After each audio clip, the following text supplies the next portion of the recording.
السلام عليكم ورحمة الله. ناقشنا في حلقة أحرجتك مقولة ولذلك توجد عيوب في الخليقة. يعني هتلاقي حتى في تركيب الإنسان في عيوب، في تركيب الحيوانات في عيوب. هتقول استغفر الله، في عيوب، يعني إلى الآن مش ثابت إلا أنها عيوب. وذكرنا ما تتضمنه هذه الدعوة من أسلوب يسمى في علم المغالطات المنطقية تحويل عبء الإثبات. هم يقع عليهم عبء التدليل على أن العشوائية واللا قصدية يمكن أن تأتي بكل هذا الإتقان والتصميم في الكائنات، ويتمسكون بأشياء يدعون أنها عيوب ثم يطالبونك بإثبات أنها ليست عيوبا. وبينا مع ذلك بالتفصيل كيف يتضح أكثر وأكثر بالعلم الصحيح أن ما يدعون أنه عيوب كشبكية العين والزائدة الدودية وقناة السائل المنوي هي في الحقيقة أدلة بديعة على الإتقان والإحكام. أمثلتنا اليوم إخواني هي من عالم الحيوان، ومفاجآتها أكبر من مفاجآت الحلقة الماضية. يقولون لك في الحيوانات أخطاء وأعضاء زائدة تدل على أنها لم تأتي بتصميم خالق عليم. فما فائدة أجنحة الطيور التي لا تطير؟ ما فائدة العظام الخلفية في الحوت؟ ما فائدة الطول الزائد للعصب الحنجري الراجع لدى الزرافة؟ تعالوا نتناول إحدى هذه النقاط اليوم، ونؤجل الثانية وقصتها الفريدة الصادمة للحلقة القادمة. أولا، أجنحة الطيور التي لا تطير. قالوا: طيب إيش مكان هذه الأجنحة؟ نعامة بأجنحة وما بتطير. الإمو هذه بأجنحة وما بتطير، الرية هذه وما بتطير، وليش؟ والبطريق كمان وبأجنحة وما بطير، وغاق قلباقس بأجنحة وما بطير. لماذا؟ طبعا سيسكت، يحك رأسه الواحد. لماذا فعلا؟ التطور يقول لك الجواب سهل. لا معلش، قبل ما نسمع جواب التطوري أنا حكيت رأسي فعلا وكلفت نفسي أن أبحث وسألت البطريق: أصحيح ما رواه بعضهم عني وعنك أن فينا عيوبا وأعضاء بلا فائدة؟ أم ترى ما زعموا زورا وبهتانا وإفكا؟ أما عني فقد رأيت في الحلقة الماضية ما زعموه من أخطاء وزيادة أعضاء في جسمي البشري زورا وبهتانا وإفكا. فماذا عنك؟ لم يجبني البطريق بلست أدري على طريقة إيليا أبو ماضي، بل قال لي بلسان حاله: اصحبني في رحلة في هذا الفيديو من إنتاج الBBC لتعرف الجواب. قال لي البطريق: حتى أعيش في الأجواء القطبية شديدة البرودة فإن جسمي مليء بالدهون، وحتى أحافظ على هذه الدهون فلا بد لي من أن أنزل في الماء لأصطاد. لكن يا بطريق، كيف تستطيع أن تنزل بجسمك المليء بالشحوم والتي ستجعلك تطفو على الماء؟ أجابني: أرأيت هذه الأجنحة التي قالوا أنها بلا فائدة؟ تعال نرى ماذا أصنع بها.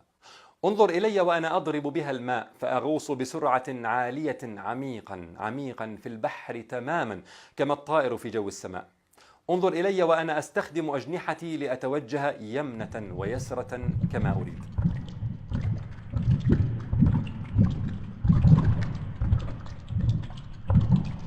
لكن كيف استطعت أن تخرج من الماء بهذه السرعة الصاروخية؟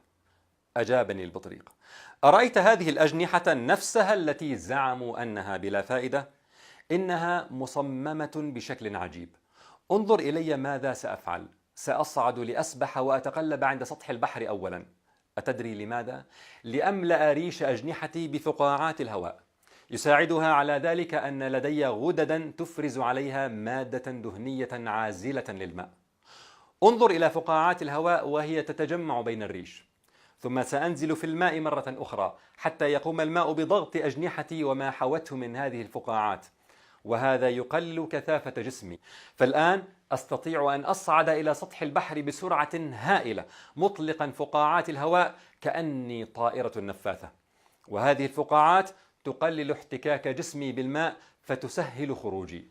فبأجنحتي نزلت لأكسب عيشي وبأجنحتي أصعد، ولولا أجنحتي التي زعموا أنها بلا فائدة لما عشت أصلا. هذا خلق الله فأروني ماذا خلق الذين من دونه بل الظالمون في ضلال هذا ونحن لم نتكلم عن تصميم الجهاز الدموي الذي يمد جناحي البطريق بالطاقة، عن المواصفات الخاصة لصبغة الهيموغلوبين والميوغلوبين اللتين تساعدان البطريق على البقاء 20 دقيقة تحت الماء بشكل متواصل، عن كثافة عظامه وعظام جناحيه التي تمكنه من هذا الغوص والصعود. وانظروا إخواني كيف أن ما يجعل منه البعض شبهة يتحول بالعلم إلى دليل جديد على عظمة الله تعالى. رأينا ذلك في شبكية العين وغيرها الحلقة الماضية، وها نحن نراه في جناحي البطريق الذي اتخذ منه أتباع الخرافة شبهة، وهو مليء بآيات العظمة والحكمة والقدرة. ماذا عن النعام؟ لديه أجنحة ولا يطير أيضا. كلف نفسك أيها السائل أن تتابع برنامجا وثائقيا لترى هذا الطائر الذي تصل سرعته إلى 80 كيلومترا في الساعة كيف يستخدم أجنحته كمكابح لتخفيف سرعته والدوران المفاجئ أثناء المطاردات أو الهرب من الافتراس، كيف يستخدم أجنحته لتخويف الحيوانات التي تعتدي على بيوضه وللاستعراض عند التزاوج وغيرها وغيرها. ثم عد بعد ذلك كله واسمعهم يقولون. فالآن الخلقوي أو التكويني لا يستطيع أن يفسر لنا لماذا هذه الطيور لها أجنحة ولا تطير. بالإضافة إلى هذا كله إخواني، لاحظوا مغالطة الاستدلال الدائري في الحديث عن أجنحة الطيور. الاستدلال الدائري circular reasoning مغالطة معروفة في علم المغالطات المنطقية، يجعل فيها المدعي برهانه من نفس الدعوة التي يريد برهنتها، يعني الدعوة هي نفسها النتيجة. حين يقول هؤلاء أن هذه الأجنحة بلا فائدة، ما الذي يجعلكم تحكمون أنها بفائدة أو بلا فائدة؟ سيقولون مساعدتها للحيوان على البقاء حسب مفهوم الانتخاب الطبيعي. هذه الأجنحة لا تساعد الحيوان وبالتالي فليس لها فائدة، وبالتالي فقد جاءت بها الصدف العمياء لا بتصميم حكيم.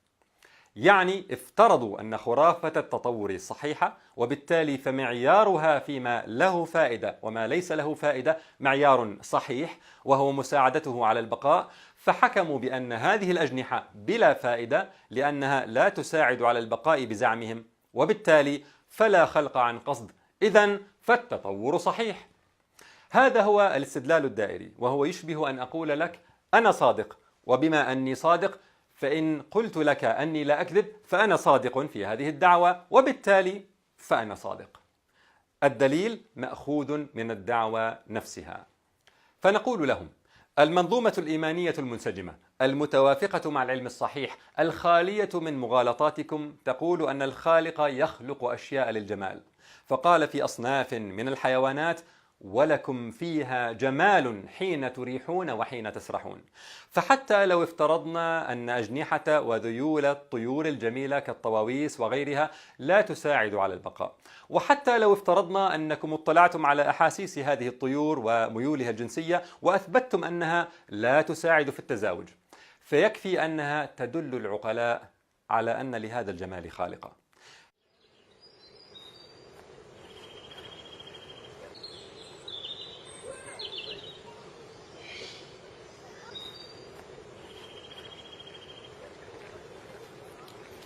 فكيف عندما نرى أن هذه الأجنحة ليست مفيدة جماليا لنا نحن عباد الله فحسب، ولا مفيدة لهذه الطيور فحسب، بل تبلغ أن تكون أساسية لحياتها كما رأينا في البطريق والنعام. ختاما إخواني، أنا احترت حقيقة في إعطاء عنوان لهذه الحلقة، فنحن اعتدنا أن نذكر مغالطة منطقية أو حيلة نفسية ثم نعطي أمثلة عليها. ذكرنا في الحلقات السابقة أسلوب خلط الخرافة بالحقائق، وأسلوب أجرني عقلك، وخاطبهم كأطفال، وتحويل عبء الإثبات. ماذا نسمي اليوم قولهم الجناح للطيران؟ وبما أن البطريق لا يطير والنعامة لا تطير، إذن أجنحتها على الفاضي، وهذا يدل على أن الكائنات الحية جاءت بالتطور الصدفي. ماذا نسمي كلامهم هذا بعدما رأينا الذي رأيناه؟ هل هو مثال آخر على خاطبهم كأطفال يحتقرون به عقول أتباعهم؟ أم هي مغالطة الاحتجاج بالجهل، إذ يجهلون أو يتجاهلون وظيفة جزء من جسم الكائن الحي فيجعلون جهلهم هذا حجة؟ أم هي مغالطة آلهة الفجوات، لديهم فجوات معرفية فيسدونها بنسبة الأفعال إلى الخرافة، يعني بما أنه لا فائدة للأجنحة فمين غيره؟ لابد أنه التطور، هو الذي جاء بهذه الأجنحة؟ أم هي مغالطة التضليل بالمقدمات الخاطئة، حيث بدأوا بمقدمة أنها أجنحة بلا فائدة، وانتقلوا بالمستمع إلى نتائج رتبوها على هذه المقدمة دون أن يعطوه فرصة لمحاكمة صحة المقدمة أصلا؟ أم هي مغالطة الاستدلال الدائري كما شرحنا؟ أم أنها مغالطة تحويل عبء الإثبات، إذ تعاموا عن كل أمثلة الإتقان والإحكام، لا أقول في الكائنات الحية بشكل عام فحسب، بل وفي نفس الحيوانات التي اتخذوا من أجنحتها شبهات. وبدل أن يثبتوا أنه يمكن للعشوائية والصدفية والانتخاب الأعمى أن يأتي بهذا كله، حولوا عبء إثبات وظيفة أجنحة الطيور علينا. أم أنها ظلمات بعضها فوق بعض؟ احترت حقيقة إخواني ماذا أسميها، وأترك الجواب لكم، والسلام عليكم.